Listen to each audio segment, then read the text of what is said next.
ஓம் ஸ்ரீ குருப்பியோ நமக. நன்றாக குருவாழ்க, குருவே துணை.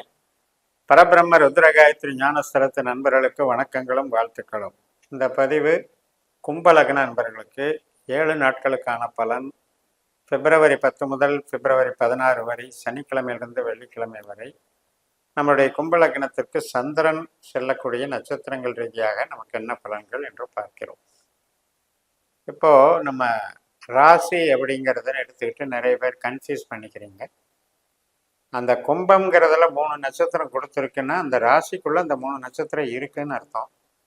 உங்களுடைய லக்ன புள்ளி ஏதோ ஒரு நட்சத்திரத்துல தான் அது அந்த லக்னமே அமையும். அதுக்காகத்தான் அது மென்ஷன் பண்ணியிருக்குமா ஒழிய ராசிக்காக அல்ல. உங்களுடைய ராசி கும்பராசியாக இருந்தால் நீங்க ஒருவேளை கும்ப லக்னத்திலையும் பிறந்திருக்கலாம், வேற 11 லக்னத்திலையும் எதுலையாவது பிறந்திருக்கலாம். அதை உங்க ஜாதகத்தை அனலைஸ் பண்ணிட்டு ரெகுலராக அந்த லக்னத்தை தேர்ந்தெடுத்து அந்த பதிவை பாருங்கன்னு சொல்லிட்டு, இப்போ சனிக்கிழமை முதல் நாள் அவிட்ட நட்சத்திரம், அதாவது மகரத்தில் செவ்வாயினுடைய நட்சத்திரத்தில் சந்திரன் பயணிக்கிறாரு. அதுக்கப்புறம் அப்படியே தொடர்ந்து கும்பத்திலையும் செவ்வாயினுடைய நட்சத்திரத்தில் பயணிக்கிறார். இப்போ இந்த 12ஆம் இடத்துலையும் லக்னத்திலையும் பயணிக்கக்கூடிய சந்திரன் செவ்வாயை 12ஆம் வீட்டில் இருக்கிறதுனால, அவர் நின்ற நட்சத்திராதிபதி சூரியனும் 12ஆம் வீட்டில் இருக்கிறதுனால விரயம், செலவு, தூக்கமின்மை, அலைச்சல் அல்லது ஆராய்ச்சி கண்டுபிடிப்புகள், இரண்டாவது வேலை, புதிய மாற்ற வேலை, இதெல்லாம் அறிமுகப்படுத்துது இந்த 12ஆம் பாவம். அதனால இந்த நாளில் நமக்கு தொழில் பலம் கைகூடக்கூடிய நல்ல நாள் தான். இப்போ ஒரு சிலர் தொழிலுக்கு அடுத்த கட்டத்துக்கு போவாங்க, அந்த முன்னெடுப்புகள் நடக்கும். தொழில் விரிவாக்குதல், அதே போல் வேலையில் 2 பொறுப்புகளை கவனிக்கிறவங்க இருப்பாங்க, கூடுதல் பொறுப்பு. அது மாதிரியான ஒரு விஷயங்கள் இன்னைக்கு நடைபெறும், நன்றாக இருக்கும். பிப்ரவரி 11ஆம் தேதி ஞாயிற்றுக்கிழமை சாயந்தரம் 5:39 வரைக்கும் சதய நட்சத்திரம். நம்ம லக்னத்தில் இருக்கிற நட்சத்திரம் சதயத்தில் தான் இப்போ லக்ன சனியும் போயிட்டுருக்கார். இந்த சனி சந்திரன் சேர்க்கை என்பது இன்றைக்கு நிகழ்கிறது. இது நமக்கு ஒரு வகையில் பார்த்தீங்கன்னா வேலை சார்ந்த விஷயத்துக்கு ஃப்ரீயாக இருக்கலாம். இன்னைக்கு ஒன்றும் ஒரு ஐடில்னஸை கிரியேட் பண்ணிக்கிட்டு ஒரு பெருசாக பிஸியை இது பண்ணிடும். சனி என்றாலே மந்தம் அப்படிங்கிறது தானே. இப்போ சனி ராகு மாதிரி செயல்படுறாரு அப்படின்னா கற்பனைகள், எதிர்கால திட்டங்கள், பணவரவுக்கான எதிர்பார்ப்புகள், இதெல்லாம் நமக்கு செயல்பாடுகள் பெருகும். அந்த வகையில் இன்னைக்கு சிந்தனைகள் மேலோங்கி நிற்கும். பிப்ரவரி 12ஆம் தேதி திங்கட்கிழமை இன்னைக்கு பூரட்டாதி நட்சத்திரம், மீன ராசியில் சந்திரன் பயணிக்கிறாரு. பூரட்டாதிக்கு அதிபதியான குரு பகவான் நமக்கு 3ஆம் இடத்துல சுக்கிரனுடைய நட்சத்திரத்தில் பயணிக்கிறதுனால இன்றைக்கு ஏதாவது ஒரு புதிய நபரை சந்திக்கலாம், அல்லது ஒரு சிறு பயணம் போயிட்டு வரலாம். அதுக்கு ஏதாவது புதுசாக அதில் டெவலப்மெண்ட் கிடைக்குமான்ற எதிர்பார்ப்பை வளர்த்துக்கிட்டு அது மாதிரியான புது முயற்சிகள் எடுக்கும்போது அதில் சில காலதாமதங்கள் ஆகலாங்கிறதுனால இன்னைக்கு ரொட்டீன் ஒர்க்கை மட்டும் எடுத்துகிட்டு செஞ்சுட்டா பெருசாக பாதிக்காது. ஏன்னா குரு 3ல் தான் இருக்காரு. அவர் சுக்கிரனுடைய நட்சத்திரத்தில் இருந்து சுக்கிரன் 12ல் இருக்கிறதுனால அந்த 3ஆம் இடத்தை பெருசாக அவர் கம்ப்ளீட் பண்ண மாட்டார். அதனால் கொஞ்சம் இன்னைக்கு மனதளவில் பதட்டங்களை குறைச்சிக்கிட்டு இருக்கிறது நல்லது. அடுத்து அன்னைக்கே திங்கட்கிழமையே மதியம் 2:56 உத்திரட்டாதி நட்சத்திரம் பிறந்துருது, சனியோட நட்சத்திரம். இந்த நாள்லையும் சனி நம்ம லக்னத்தில் இருக்கிறதுனால சிந்தனை, செயல்பாடுகள், பணம் வரவு இதை சுற்றியே இருக்கும். அதுக்கு தகுந்த மாதிரி ஈர்ப்பாக செயல்பட்டு பண வரவும் வரும். முதலீடுகள் போடுற விஷயங்களும் நடக்கும். அதனால் சாதகமான நாள் தான். பிப்ரவரி 13ஆம் தேதி செவ்வாய்க்கிழமை நண்பகல் 12:35 இந்த உத்திரட்டாதி நட்சத்திரம் முடியுது. அதுக்கப்புறம் ரேவதி நட்சத்திரம் தொடங்குகிறது. ரேவதி புதனுடைய நட்சத்திரம்.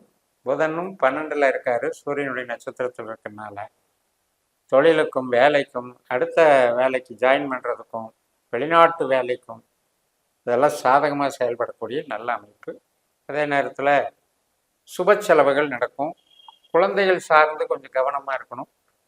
அவங்களுக்கு ஏதாவது பிரச்சனைகளுக்காக செலவு பண்ணுறதுக்கும் வாய்ப்பு இருக்குது. அதே நேரத்தில் நமக்கு புதன் சூரியனாக செயல்படுகிறார் அப்படிங்கும்போது சூரியனுடைய செயல்பாடு அப்படின்னு எடுக்கும் பொழுது கணவன் மனைவி உறவு சார்ந்த விஷயங்கள்ல கொஞ்சம் மேலோட்டமாக நடந்துக்கணும். ரொம்ப டீப்பாக போயிட்டு ஒரு மிஸ் அண்டர்ஸ்டாண்டிங்கை வளர்த்துக்காம கொண்டு போய்க்கணும். அடுத்த நாள் பிப்ரவரி 14 புதன்கிழமை காலையில் 10:42 ரேவதி நட்சத்திரம் முடிஞ்சு சந்திரன் மேசராசிக்கு இடம்பெயர்கிறார். அஸ்வினி நட்சத்திரத்துக்கு காலையில் 10:42 அஸ்வினி நட்சத்திரம் தொடங்குகிறது. அஸ்வினி கேதுனுடைய நட்சத்திரம். கேது நமக்கு 8ஆம் இடத்துல இருக்காரு. இப்போ அவர் சந்திரனுடைய நட்சத்திரத்திலையும் பயணிக்கிறாரு.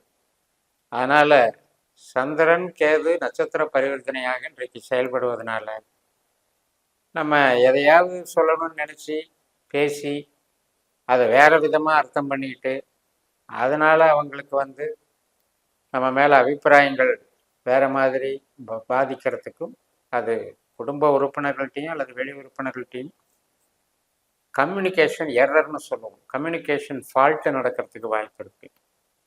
அதனால் இன்றைக்கு கொஞ்சம் கருவிகளை கையாளுவதிலும் தகவல் தொடர்புகளிலும் கவனம் செலுத்தி கொண்டிருங்கள். பதட்டமும் ஆர்வ கோளாறுனால ஒரு முறையற்ற ப்ராப்ளத்தில் மாட்டிக்கூடாது. ஏன்னா கேது 8ல் இருக்கிறதுங்கிறது நமக்கு தேவையில்லாத வீண்பழி சுமத்துறதுக்கும் அல்லது அபவாதம் என்று சொல்லக்கூடிய இப்போ தவறி செஞ்சுட்டேன் அப்படின்னு நம்ம ஒரு வார்த்தை சொல்லுவோம் இல்லையா, அது மாதிரி கேட்கறதுக்கெல்லாம் வாய்ப்பு கொடுக்குற ஒரு இடம் 8ஆம் இடம். அடுத்து பிப்ரவரி 15 காலையில் 9:25 வரைக்கும் இந்த அஸ்வினி இருக்குது கேது நட்சத்திரம், அதாவது வியாழக்கிழமை. அது முடிஞ்ச உடனே பரணி நட்சத்திரம் நமக்கு 3ஆம் இடத்துல சுக்கரனுடைய நட்சத்திரத்தில் சந்திரன் போகிறாரு. இதே பரணி நட்சத்திரத்தில் தான் குரு பகவான் இருக்கிறாரு 3ஆம் இடத்துல. அப்போ நம்ம குருச்சந்திர யோகமாக அது செயல்படுது. அதனால் இப்போ ஒரு சுபகாரியம் பேசுறது, திருமணம், குழந்தை பிறப்பு, இது சார்ந்த சுப நிகழ்ச்சிகள், இதுக்கெல்லாம் டெவலப்மெண்ட்டு நல்லா இருக்கும்.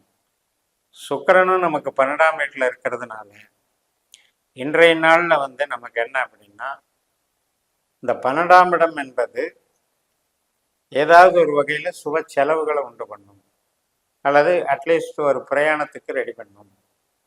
அதனால் இது மாதிரியான செயல்பாடுகளும் இன்னைக்கு நிகழும். இந்த குருச்சந்திரன் அமைப்பு அப்படிங்கிறது நமக்கு தொழிலுக்கும் பணபலத்துக்கும் நன்மை செய்யக்கூடிய ஒரு அமைப்பு தான். கடைசி நாள் பிப்ரவரி 16 வெள்ளிக்கிழமை காலையில் 8:46 பரணி நட்சத்திரம் கம்ப்ளீட் ஆகி கார்த்திகை நட்சத்திரம் தொடங்குகிறது.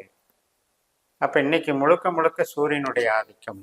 சூரியன் நமக்கு செவ்வாயினுடைய அவிட்ட நட்சத்திரத்தில் 12ல் இருக்கிறதுனால, செவ்வாயும் 12ல் இருக்கிறதுனால இந்த 12ஆம் பாவத்தினுடைய செயல்பாடு அப்படிங்கிறது வெளியூர் பிரயாணம், வேறு வேலைக்கு மாறுறது, வெளிநாட்டு வேலை அல்லது தொழில் விரிவாக்கம், கூடுதல் பொறுப்பு, ஆராய்ச்சி, இதுக்கெல்லாம் இதாக இருக்கும். ஒரு சிலருக்கு ஞாபக மறதியினாலையும் தன்னுடைய கருவிகள் சார்ந்த தவறுகளாலும் டாக்குமெண்ட்டில் ஏற்படுற எழுத்து பிழைகளினாலும் ஏற்படக்கூடிய சில ஒரு அதுக்கான ஒரு பின்விளைவுகள் அப்படின்னு எடுத்துக்கலாம். அது மாதிரி சில பேருக்கு நடக்கும்.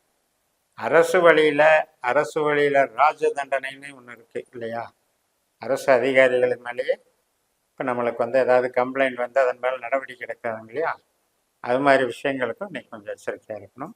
இந்த வகையில் 7 நாட்களுக்கு கும்ப லக்னத்துக்கு நட்சத்திர பலனை பார்த்தோம். உங்கள் தனிப்பட்ட ஜாதகத்தில் உபநட்சத்திர பலன்களை பார்த்து பயன்பெறுங்கள் என்று கூறி இந்த சேனலை சப்ஸ்கிரைப் பண்ணி ஷேர் பண்ணுங்கள். உங்கள் தனிப்பட்ட ஜாதக பலன்களை என்னுடைய வாட்ஸ்அப் நம்பரில் தொடர்பு கொண்டு பலன் பெறுங்கள். உங்களிடமிருந்து விடைபெறுகிறேன். உங்கள் JMS. நன்றி, வணக்கம்.